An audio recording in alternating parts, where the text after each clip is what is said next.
Today we're talking about Fleetwood Jamaica. They are a major player in Jamaica's distribution network.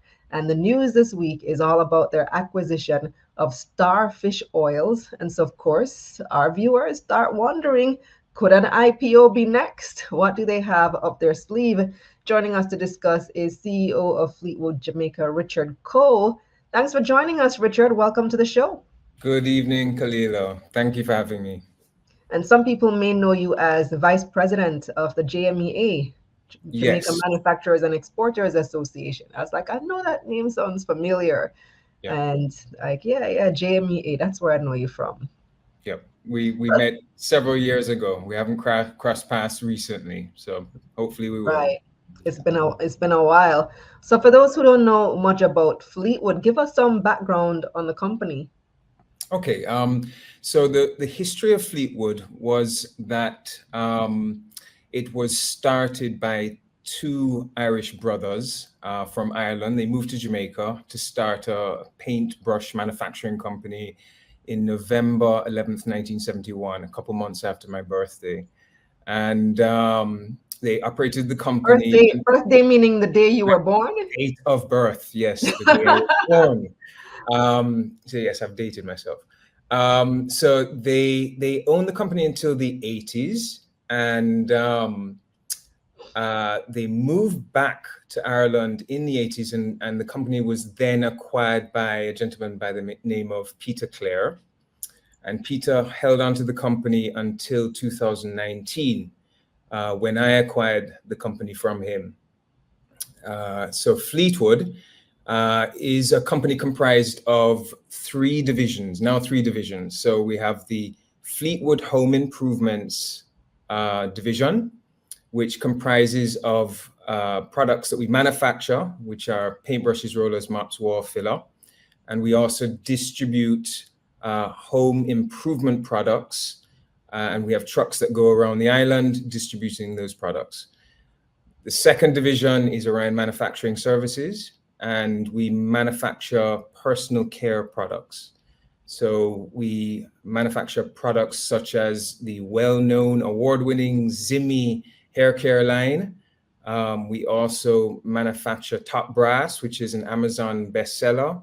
Laundry, the Glory Top Brass Laundry. is you? Top Yes, Brass. I know a very Brass. popular brand, good for dandruff, I hear. Absolutely.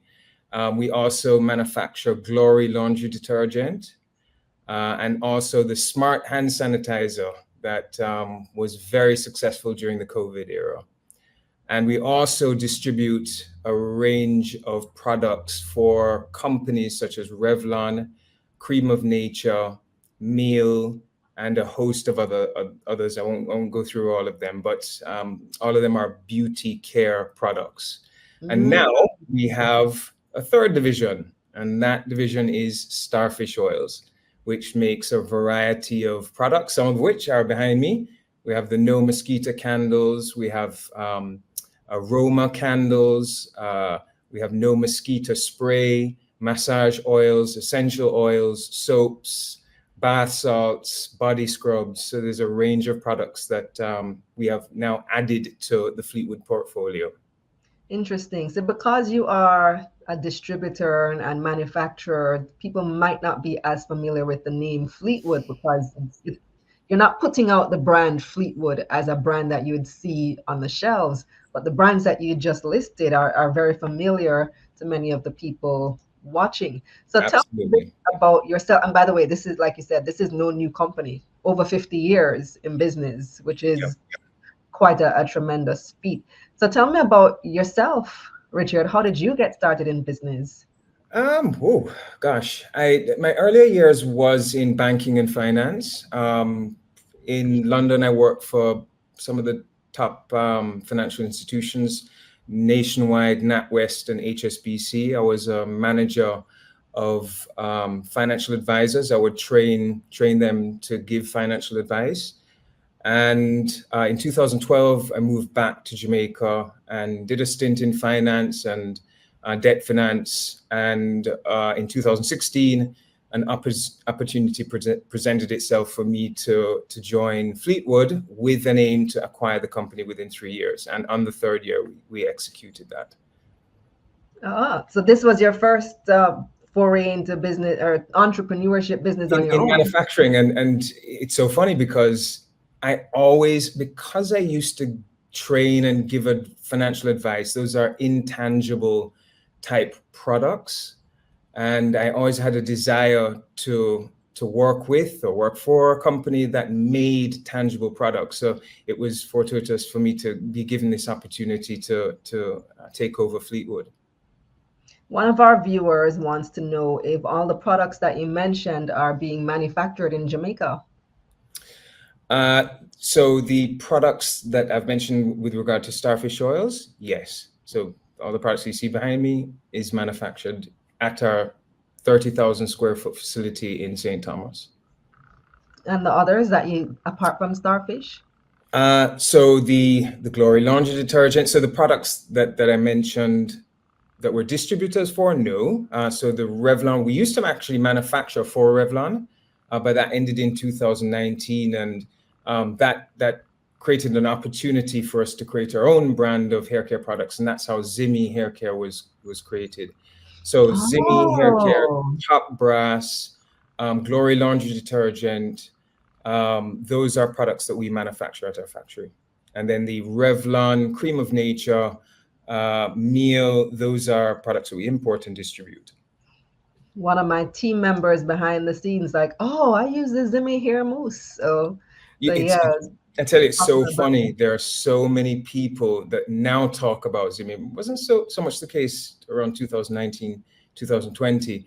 But I'll tell you a story. I went to a villa recently and got into the shower and pressed on the pump and lathered up, put it in my hair, and I realized this is Zimmy. So I went to the staff and I said, I see that you're using Zimmy, and the staff member said, yes, I love it, and my daughter loves it, and this is commonly the feedback that we get when we mention Zimmy and the fact that we manufacture it. So it's a fantastic product, and we're really excited about it. Raquel says, happy customer of Zimmy. I have Tishan saying, interesting. Now I see the connection. Yeah, we're connecting the dots. So this brings us to the Starfish acquisition. Like for how long has this acquisition been on your radar? A few months, literally. We had our eye on the aromatherapy wellness market, and it was only late last year that we were approached with this opportunity. And within a very short period of time, we entered negotiations, did our due diligence, and acquired the company in January of this year. So it's literally a few months. A few months. And so they approached you about selling. They wanted to exit. Well, I was approached by a colleague. I then contacted the owners of Starfish and we entered negotiations. They were actively looking for a buyer for the company. So I was reading the article in the Observer about the deal, and there was a sentence in there that's kind of piqued my interest. So it said, and it's attributed to you, Richard. It says, in this acquisition, Fleetwood did not assume the receivables, liabilities, or equity of Starfish Oils. I was a little bit confused by that sentence, especially. I understand the receivables, yes, and the liabilities, but the equity. So you didn't acquire the equity. I'm confused by. So what we did was to buy the business, not the company. We didn't buy the legal person, i.e., the business that owns the receivables and assumes all of the debt. What we carved out was the assets of the company. So all the inventory, the machinery, and the trademarks. So those were the assets that we carved out and bought, not the company Starfish Oils. So the business that we acquired was subsumed into Fleetwood, and we now operate Starfish Oils as a brand within Fleetwood. So what happens to the equity? Because if I'm still confused. Like, what happened? So who ultimately owns the company So then? so so no, we own the brand, we own the assets, but any debts or any receivables remains with the former owners. If we had gone through the process of trying to acquire the company, the due diligence would have been much more extensive, and it would have taken a lot longer to acquire the company. And in fact, the timeline that Starfish Oils had to make the sale was quite short. So it was actually the best solution that we could have arrived at to acquire the company, to keep it running, and to make sure that the customers who use the Starfish Oils brand could continue to receive those products. So what will happen to the Starfish company? You own the assets and the trademark. What will Yeah, happen to the that company is now company? Is that going to almost a be shell. It's a shell okay? that is looking Right. to be wound up. Ah, that But was the my question. name Starfish Oils remains because we have acquired the trademark Starfish Oils. I see. Interesting. I don't think I've heard of it being done quite this way, at least recently, for sure. So that's an interesting move on how you decided to do that. So can you give us some insight into how Starfish has been performing? Well, over the past years, it had not been performing particularly well, which was one of the reasons why they were looking for someone to acquire the company. But for us, we saw it as a clear opportunity. Our plan and mission is to bring, which we have done. We've brought Starfish into our operations, subsumed it into our operations. And in doing so, we are looking to reduce the operating costs of Starfish Oils so that we make the company more profitable. We're going to be looking to increase the markets that we put Starfish Oils into, and also at the same time reduce costs. And then we will see improved margins, improved profitability.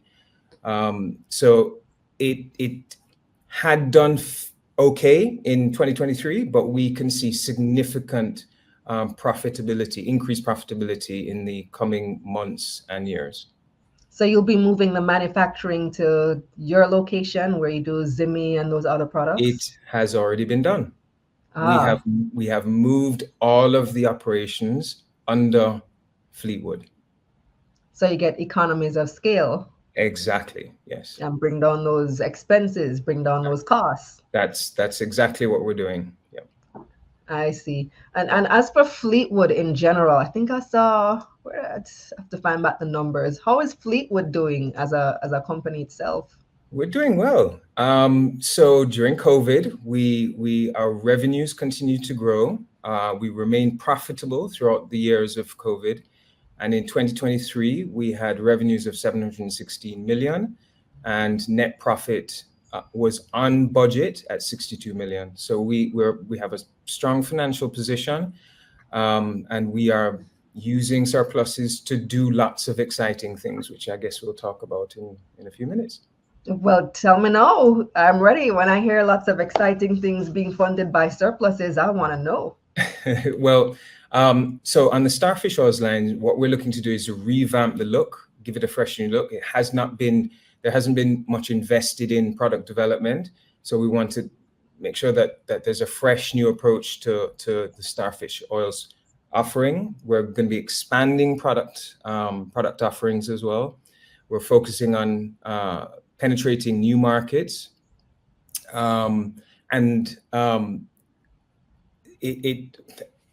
That's on the Starfish Oils line, but then we have the Orion side and Fleetwood side that we're doing some really exciting stuff.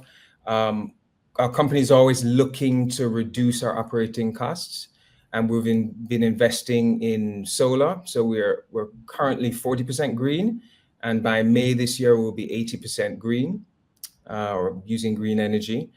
We've acquired 3 new pieces of machinery to increase productivity and efficiency. We're going to be looking at buying a new piece of machinery that will help to automate our paintbrush production. And then, yeah, there's just a lot going on, lots of opportunities. And because of this Starfish Oils acquisition over the past couple of days, I've had numerous calls about ideas for new product developments, new partnerships. So it's exciting times.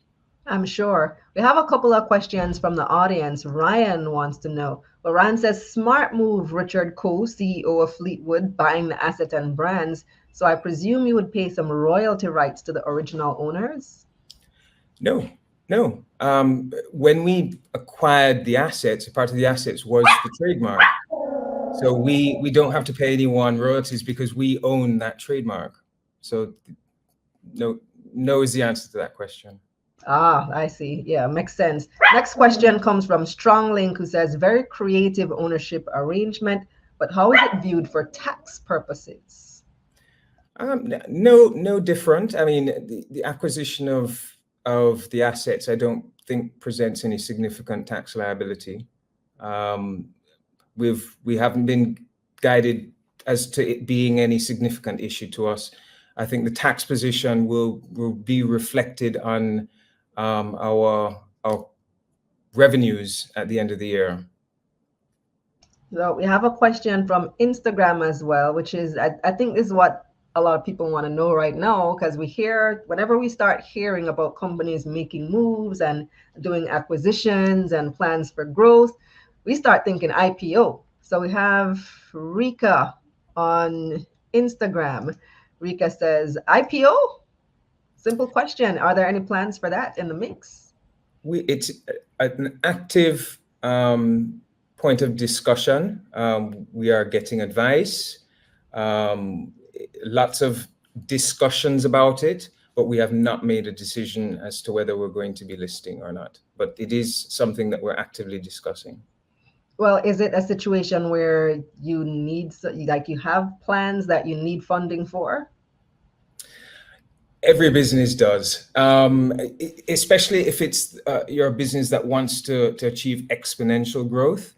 When you are a business that relies on, the revenues from your business, cash flowing growth it can mute your growth, and we recognize that the idea, the potential of listing can free up a lot more cash, open up a lot more opportunities, and that's why we're giving it a serious thought as to whether we should pull the trigger. So this particular acquisition was funded entirely in-house? I will say that it was not. We didn't use debt to make the acquisition. I'll leave it at that in terms of how we made the acquisition happen. Okay. Ryan wants to know, does Fish Oils have its own retail store branches, or if not, do you plan to open your own retail stores or fish oil brands? We do have one location at Devon House. It's shop number 8 at Devon House. So please, if you want to purchase the Starfish Oils line in Kingston, you can go there. You can come to 77 Old Oak Road, which is where our head office is. But you will also find Starfish Oils in numerous supermarkets, gift shops. We're in most of the hotels on the North Coast. So we have a pretty strong and diverse footprint. How are you on exports? Are you exporting any of these brands currently? So Fleetwood currently exports to Barbados, Trinidad, Cayman, St. Martin, and a couple of the islands. Starfish Oils, I think, has huge potential in finding its place in other markets. So we're traveling to Trinidad and Barbados in May, and we're going to be introducing the lines to our existing distributors. And we see a great opportunity to really penetrate the North American market, the European market. We're making plans to build out a page on Amazon so that we have a full selection of the Starfish Oils products. So yeah, we clearly understand that there's a massive opportunity to get the Starfish Oils product into different markets. Awesome. Well, we look forward to it. We can't wait to see Starfish go global, as well as Fleetwood's to other brands, Zimmy and all of these things. Thank you very much. We're looking forward to it. All the best, Richard, with your new acquisition, your new baby. Thank you. Thank you.